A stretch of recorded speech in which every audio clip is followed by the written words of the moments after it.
আগামী 12 ফেব্রুয়ারি তারিখে নির্বাচনে ইনশাআল্লাহ বাংলাদেশ জাতীয়তাবাদী দল জনাব তারেক রহমানের নেতৃত্বে ইনশাআল্লাহ রাষ্ট্র পরিচালনার দায়িত্ব পাবে।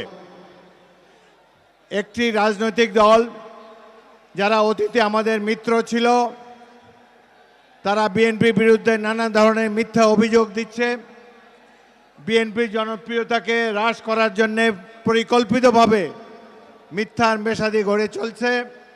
এটি বাংলাদেশের মানুষের কাছে গ্রহণযোগ্য নয়। আমি আমাদের বর্তমানে সমালোচনা করছেন যারা, সেই 71-এর স্বাধীনতা বিরোধী দলটিকে বলতে চাই, আমাদের কারো প্রতি কোনো বিদ্বেষ নাই।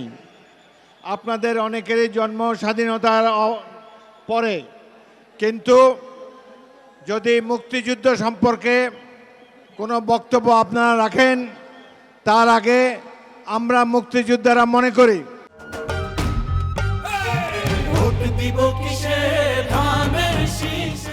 1971 সালে দেশের জনগণকে হত্যার সম্মুখীন করেছেন।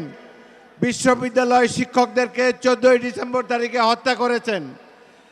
স্বাধীনতা যুদ্ধে সারা দেশবাসী ঐক্যবদ্ধভাবে স্বাধীনতা সংগ্রামে অংশগ্রহণ করেছে। সেই দিন আপনারা পাক বাহিনীর দোসর হিসাবে জনগণের কাছ থেকে কেবল গুনিয়ে কুড়িয়েছেন। যাই হোক, আজকে মুক্তিযুদ্ধ সম্পর্কে বক্তব্য রাখার আগে আমরা দাবি করি, আপনারা আগে বাংলাদেশের সাধারণ মানুষের কাছে 1971 সালের অপকর্মের জন্যে, স্বাধীনতা বিরোধী কর্মকাণ্ডের জন্যে জনগণের কাছে ক্ষমা চান।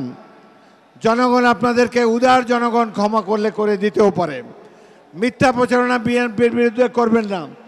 আমাদের নেতা শহীদ রাষ্ট্রপতি জিয়াউর রহমান মুসলিম বিশ্বের একমাত্র শাসক খোলাফায়ে রাশেদিনের পর, যার বিরুদ্ধে কোনো দুর্নীতির অভিযোগ নাই, যিনি তার দেশপ্রেম সততা দিয়ে বাংলাদেশে কোটি মানুষের হৃদয় জয় করেছেন।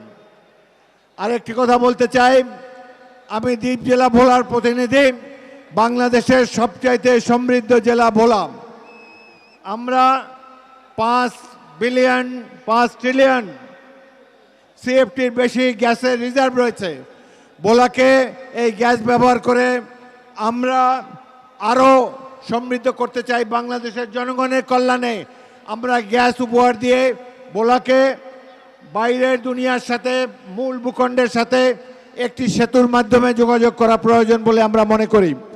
যাই হোক, আগামী দিনে জনাব তারেক রহমানের নেতৃত্বে আমরা একটি সমৃদ্ধ বাংলাদেশ গড়ব।